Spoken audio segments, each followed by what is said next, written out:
ओम नमो भगवते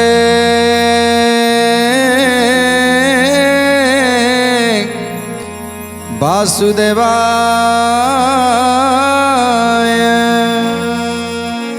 सर्वे होई एक मुख डाकिले नारायण रख। आमे पंडित मानक डाकती ब्राह्मण देवता मानक डाकती कहीं ना आमे मंत्र जानी नाहंती, आमे तंत्र जानी नाहंती, प्रभुंकर उपचार पूजा आमे जानी नाहंती। सेइतिपाई ब्राह्मण मानक डाकती कहीं ना ब्राह्मण जितेबाला आसती सेतेबाला आवाहन कले प्रभु आसती। आवाहन करिकी डाकती आसन पादासन पाद्य अर्घ्य धूप दीप नैवेद्य आदि उपचार रे पूजा करती। प्रभुंकर अंगन्यास करन्यास आदि करुथांती, ऋषि छंद करुथांती। तेणु सेइतिपाई प्रभु ब्राह्मण मुखर जिते वेद बाहरे सेते प्रभुंकर रत्न सिंहासन दोहले सेते प्रभु निश्चित आसी पहुँची जाती। जिते आज समस्त पंडित माने समस्त ब्राह्मण माने राजांकर ये प्रश्नर उत्तर न दे पारी जिते अतिष्ठ होउछंती, जिते विचलित होउछंती, जिते प्रभु को आज दुई हाथ टेकी देइछंती, समर्पण करि देइछंती समस्ते, हे प्रभु राजा अबुझा। तेणु राजांकर कथा न मानिले आमको सुली बसई देवे। तेणु कौन करूँ प्रभु, आपण ही रक्षा करंतु, आपण ये प्रश्नर उत्तर दिंतु। आमे आमे प्रश्नर उत्तर दे पारुनी। सेतेबेले प्रभु कौन कले, एते बोली न विष्णु को सर्वे कले ध्यान, अंतर्यामी जानिले जे विप्रंकर मन, एबे विप्रंकर मन, एबे विप्रंकर मन, एबे विप्रंकर मन। क्रोध विप्र स्वरूपरे प्रवेशिले तहि, विप्रकु बइले किस भाल रुंड होई, किस भाल रुंड होई, किस भाल रुंड होई, किस भाल रुंड होई। जेतेबेले ब्राह्मण माने डाकुछंती सेतेबेले प्रभु जने वृद्ध ब्राह्मण रूपरे आसी पहुँच गले पंडितंक सभारे। पंडित माने बसिछंती, देखिले जने वृद्ध ब्राह्मण आसुछंती, तांकु आसन देले। ए ब्राह्मण देवता आपणकर घर कोउटी, आपण कोउठी की जाउथिले, कोउठी की आसुछंती, एमिति प्रश्न पचारुछंती। ब्राह्मणे बोइले सुन हे वृद्ध आपण, आम्भकु प्रत्यह पूछे ए देश राजन, पूछे देश राजन, पूछे देश राजन, पूछे देश राजन। एते ककु एते ककु केते कही न पारिले मोर राजू सर्वे जाओ, मोर राजू सर्वे जाओ, मोर राजू सर्वे जाओ, मोर राजू सर्वे जाओ। तेणु वृद्ध विप्र पचारुछंती, अच्छा तमें समस्त पंडित माने गोटे जगार बसिच, कौन है समस्ते मन दुख करिछ, मुंडरे हाथ देकी बसिछ। तेणु वृद्ध ब्राह्मण कथा को शुणी सबु पंडित माने कहउछंती, हे महामान्य, आमे आज समस्ते गोटे बड़ चिंतार अच्छु। आम चिंतार कारण होउछंती आम राजा। ब्राह्मण पचारुछंती, राजा तम चिंतार कारण काहीकि, कौन है ना? राजा गोटे प्रश्न पचारिछंती, तेते करू एते, एते करू केते। तेणु सेई प्रश्नर उत्तर आमे सबु पुराण, सबु ग्रंथ, सबु उपनिषद सबुथिरु खोजी सारलुनी, हेले कोउठी भी से प्रश्नर उत्तर आमे पाउनु। तेणु सेइतिपाई राजा आमको कहिसंती, जदि उत्तर न कहि पारिबो ताले मो राज्य छाड़ी समस्ते पळाओ। तेणु सेइतिपाई ये अपमान आमे सही पारुनु। जदि ब्राह्मण ଜାତିଶ୍ରେଷ୍ଠ ବ୍ରାହ୍ମଣ ହେଇ ଆମେ ଯଦି ଏ ପ୍ରଶ୍ନର ଉତ୍ତର ନ ଦେଇପାରିବୁ ତାହେଲେ ଲୋକମାନେ ଆମକୁ କ'ଣ ମାନିବେ? ତେଣୁ ସେଇଥିପାଇଁ ସମସ୍ତେ ଆଜି ମନ ଦୁଃଖରେ ବସିଛୁ। ଏ ରାଜ୍ୟରୁ ତଡ଼ା ଖାଇବା ପୂର୍ବରୁ ଆମେ ଟିକେ ବିଚାର କରିବୁ। ତେଣୁ ସେଇଥିପାଇଁ ଆମ ମନ କଷ୍ଟ ହେଇଛି। ଏ କଥାକୁ ଶୁଣି ଆଜି ବୃଦ୍ଧ ବ୍ରାହ୍ମଣ ଜଣକ କହୁଛନ୍ତି ଏଇ କଥା, ଏଇ ସାମାନ୍ୟ ପ୍ରଶ୍ନର ଉତ୍ତରଟା ଦେଇପାରିଲନି, ଆଉ ତମେମାନେ ନିଜକୁ ଧିକ୍କାର କରୁଛ। ଆରେ ତମେ ପରା ଜାତିଶ୍ରେଷ୍ଠ ବ୍ରାହ୍ମଣ, ତେଣୁ ତୁମ ମୁଖରୁ ଯେଉଁ ବାଣୀ ନିଃସୃତ ହୁଏ ସେଥିରେ ପ୍ରଭୁ ଖୁସି ହୁଅନ୍ତି। ତୁମ ମୁଖରୁ ଯେଉଁ ବେଦ ପାଠ ହୁଏ ସେ ବେଦ ପାଠରେ ପ୍ରଭୁ ଶାନ୍ତି ହୁଅନ୍ତି। ତେଣୁ ଏ ସାମାନ୍ୟ କଥାରେ ତମେ ଏମିତି ବିଚଳିତ କାହିଁକି ହେଉଛ? ଶୁଣ, ତମେମାନେ ଆଉ ବିଚଳିତ ହେବା ଦରକାର ନାହିଁ, କୌଣସି ଚିନ୍ତା ମଧ୍ୟ କରିବା ଦରକାର ନାହିଁ। ଏବେ ସବୁକିଛିର ସମାଧାନ ମୁଁ କରିବି ସବୁକିଛିର ସମାଧାନ। ରାଜାଙ୍କର ସେ ପ୍ରଶ୍ନର ଉତ୍ତର ମୁଁ ହିଁ ଦେବି। ଏ କଥା ଶୁଣି ଯେତେବେଳେ ସମସ୍ତ ପଣ୍ଡିତମାନେ ଏ କଥା ଶୁଣିଲେ ସେତେବେଳେ ଏକକୁ ଆରେକ ବ୍ରାହ୍ମଣ ମାନେ ଚାହା ଚାହିଁ ହେଉଛନ୍ତି। ସତରେ କ'ଣ ଏଇ ମହାମାନ୍ୟ ଏ ପ୍ରଶ୍ନର ଉତ୍ତର ଦେଇଦେବେ? ଯାହା ହଉ, ଭଲ ହେଲା, ଆମର ଜୀବନ ସବୁ ବଞ୍ଚିଗଲା। ଏ ରାଜ୍ୟରୁ ବାହାରି ଯିବା, ଯେବେଠାରୁ ରାଜା କହିଛନ୍ତି ଏ ରାଜ୍ୟରୁ ବାହାରି ଯିବା ପାଇଁ, ସେବେଠାରୁ ଆମ ଘରେ ରନ୍ଧା ବଢ଼ା ଖିଆ ପିଆ ନାହିଁ। ତେଣୁ ଯଦି ବୃଦ୍ଧ ବ୍ରାହ୍ମଣ ଜଣକ ଯଦି ସେ ଉତ୍ତର ଦେଇଦିଅନ୍ତି ତାହେଲେ ନିଶ୍ଚିତ ଭାବରେ ଆମେ ଖୁସି ହେବା। ତେଣୁ କ'ଣ କହୁଛନ୍ତି? ପ୍ରତ୍ୟେହ ସହସ୍ର ବ୍ରାହ୍ମଣ ଭୋଜନ ସେ ଦେଇ ତାରୁ ଏହି କଥାଟିକି ପଚାର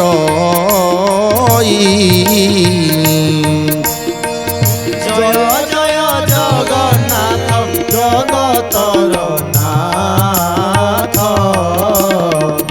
ଜୟ ଜୟ ଜଗନ୍ନାଥ ଅନାଥର ନାଥ। ତେଣୁ କରି ଆମ୍ଭକୁ ସେ ପଡ଼ୁଛି ବିପତ୍ତି, ଦେଶେ ରହିବା ଉଦାର କଲେ ଦାସରଥି। ଜୟ ଜୟ ଜଗନ୍ନାଥ ଜଗତର ନାଥ, ଜୟ ଜୟ ଜଗନ୍ନାଥ ଜଗତର ନାଥ। ଆତଙ୍କ ନାଶନ ବାନା ବହିଛନ୍ତି ସେ ପ୍ରଭୁ ଆମ୍ଭଙ୍କୁ ଏଥୁ କରିବେ କତାଇ। ଜୟ ଜୟ ଜଗନ୍ନାଥ ଜଗତର ନାଥ, ଜୟ ଜୟ ଜଗନ୍ନାଥ ଜଗତର ନାଥ। ଯେତେବେଳେ ବୃଦ୍ଧ ବ୍ରାହ୍ମଣ କହୁଛନ୍ତି ହେ ପଣ୍ଡିତ ମାନେ ତମେ ଜମା ଚିନ୍ତା କରନା, ତମେ ମନ ଦୁଃଖ କରନା, ବ୍ରାହ୍ମଣଙ୍କ ଆଖିରୁ ଲୁହ ଝରିଲେ ଏ ସଂସାରରେ କେହି ଲୋକ ଶାନ୍ତିରେ ରହନ୍ତିନି। ତେଣୁ ତୁମେ ହେଉଛ ବୈଦଗ୍ୟ ବ୍ରାହ୍ମଣ, ତୁମେ ଯଦି ଏମିତି ଆଖିରୁ ଲୁହ ଝରେଇବ ତାହେଲେ ସଂସାର ଭଲରେ ରହିବ କେମିତି? ତୁମେ ଗୋଟେ କାମ କର, ତୁମେ ଏବେ ବସିକି କ'ଣ କରୁଥିଲ? ତେଣୁ ସମସ୍ତ ପଣ୍ଡିତମାନେ କହୁଛୁ ଆମେ ବସିକି ପ୍ରଭୁଙ୍କୁ ଧାରଣା କରୁଥିଲୁ, ପ୍ରଭୁଙ୍କୁ ପ୍ରାର୍ଥନା କରୁଥିଲୁ। ଯଦି ଏ ସାମାନ୍ୟ ପ୍ରଶ୍ନର ଆମେ ଉତ୍ତର ନ ଦେଇପାରିବୁ ଏ ରାଜ୍ୟରୁ ଆମେ ବାହାରି ଯିବୁ। ତେଣୁ ଡାକୁଥିଲୁ ପ୍ରଭୁଙ୍କୁ, ହେ ପ୍ରଭୁ, ସକାଳ ଆରମ୍ଭ ହେଲେ ଯେଉଁ ବ୍ରାହ୍ମଣମାନେ ଆପଣଙ୍କୁ ଆରାଧନା କରନ୍ତି, ଆପଣଙ୍କର ପୂଜା କରନ୍ତି, ଆପଣଙ୍କୁ ଆସନ ପାଦାସନ ଉପଚାର ଆଦି ପୂଜା କରିଦେଇ ଆପଣଙ୍କୁ ସନ୍ତୁଷ୍ଟ କରନ୍ତି, ସେଇ ବ୍ରାହ୍ମଣମାନଙ୍କୁ ଅପମାନ ହେଉଛି, ସେ ପଣ୍ଡିତମାନଙ୍କୁ ଅପମାନ ହେଉଛି। ଆପଣ ଦେଖିକି କେମିତି ସହୁଛନ୍ତି ଆପଣ? ତେଣୁ ସେଇଥିପାଇଁ ଆମେ ସମସ୍ତେ ମିଳିମିଶି ଏଠି ପ୍ରାର୍ଥନା କରୁଥିଲୁ। ପ୍ରଭୁ ବ୍ରାହ୍ମଣମାନଙ୍କର ମନ କଥାକୁ ଜାଣିପାରିଲେ, ତେଣୁ କହୁଛନ୍ତି ମନେ ମନେ ପ୍ରଭୁ ଖୁସି ହେଉଛନ୍ତି। ଆହା, ହେ ବ୍ରାହ୍ମଣମାନେ, ପ୍ରକୃତରେ ଆଜି ତୁମ ପାଇଁ ଆଜି ଏ ସଂସାରର ମଙ୍ଗଳ ହେଉଛି। ପ୍ରଭୁଙ୍କୁ ଆବାହନ କରୁଛ, ପ୍ରଭୁଙ୍କୁ ଡାକୁଛ, आउ कर्तार मंगल कामना चिंता करुछ ए संसारर मंगल हो बोली चिंता करुछ तेणु तुमको केमिति बा विपत्ति पड़ी पारिबो मु पूरा तुम पाखे पाखे अच्छी मने मने प्रभु चिंता करुछंती आउ मुरुकी मुरुकी हसुछंती।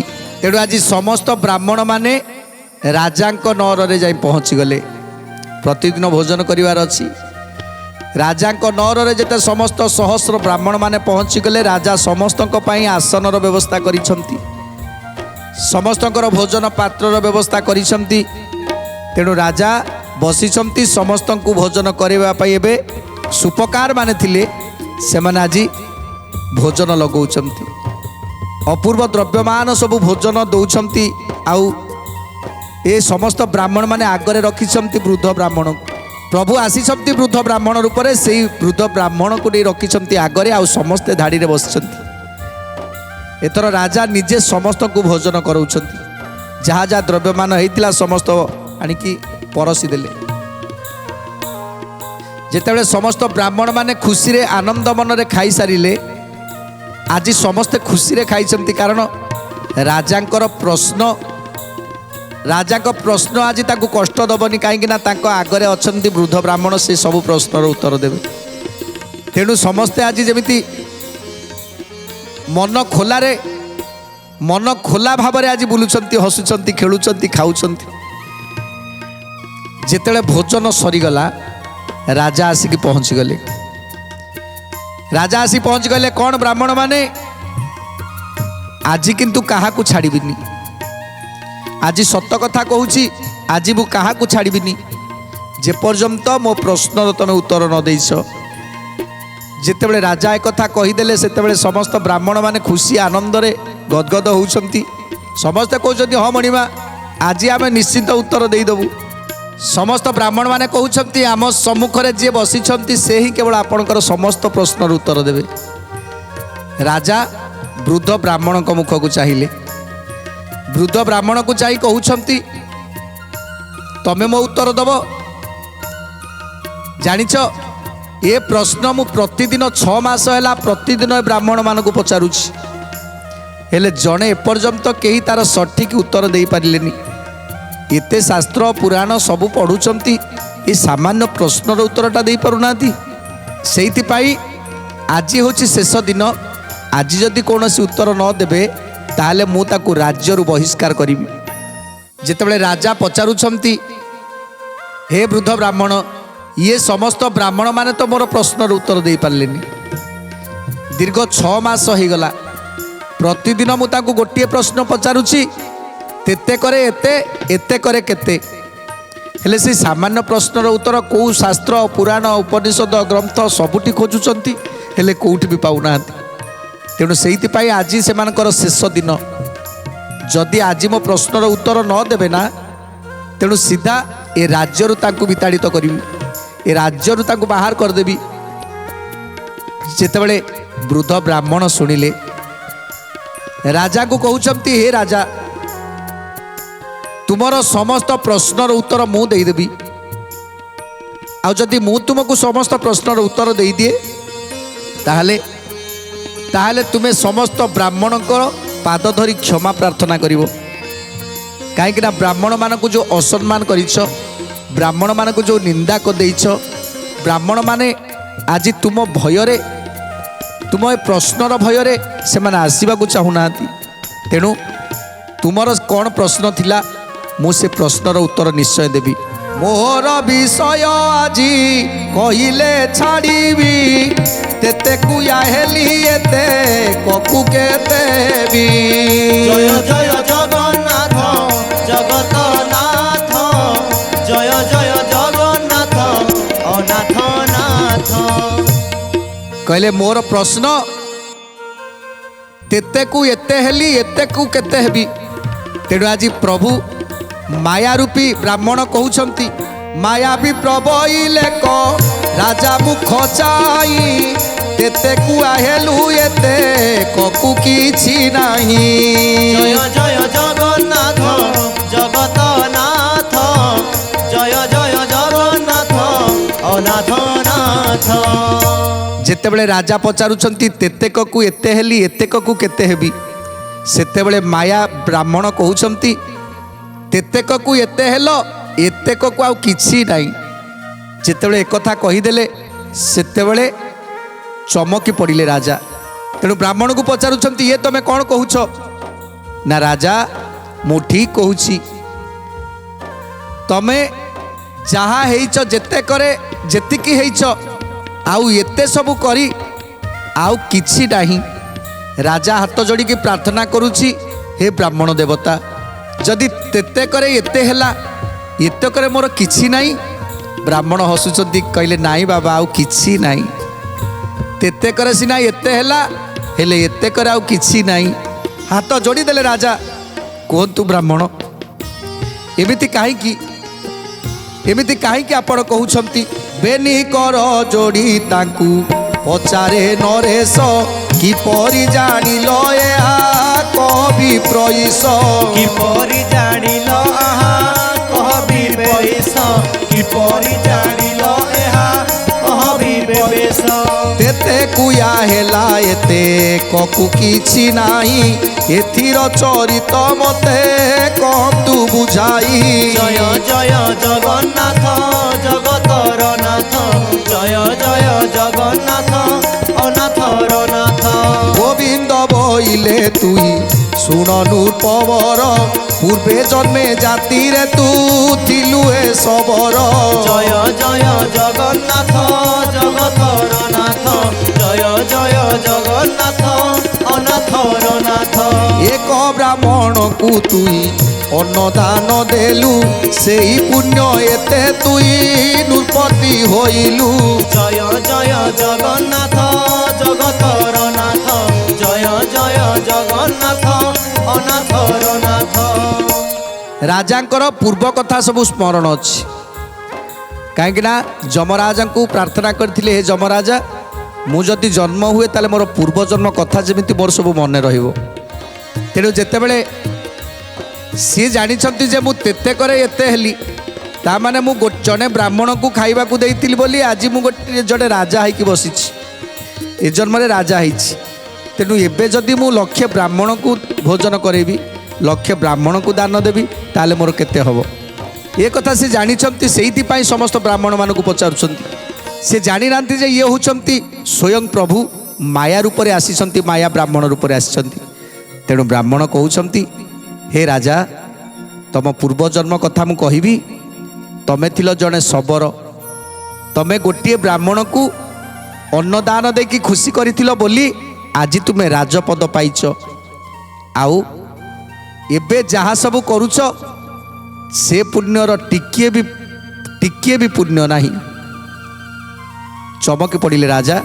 ତେଣୁ ଯେତେବେଳେ ବ୍ରାହ୍ମଣ କହୁଛନ୍ତି ଯେ ତୁମ ପୂର୍ବଜନ୍ମ କଥାକୁ ମୁଁ ଭଲ ଭାବରେ ଜାଣିଛି, କହିବି ତୁମେ ପୂର୍ବଜନ୍ମରେ ଜଣେ ଶବର ଥିଲ, କାଠ କାଟିକି ଦିନ କାଟୁଥିଲ।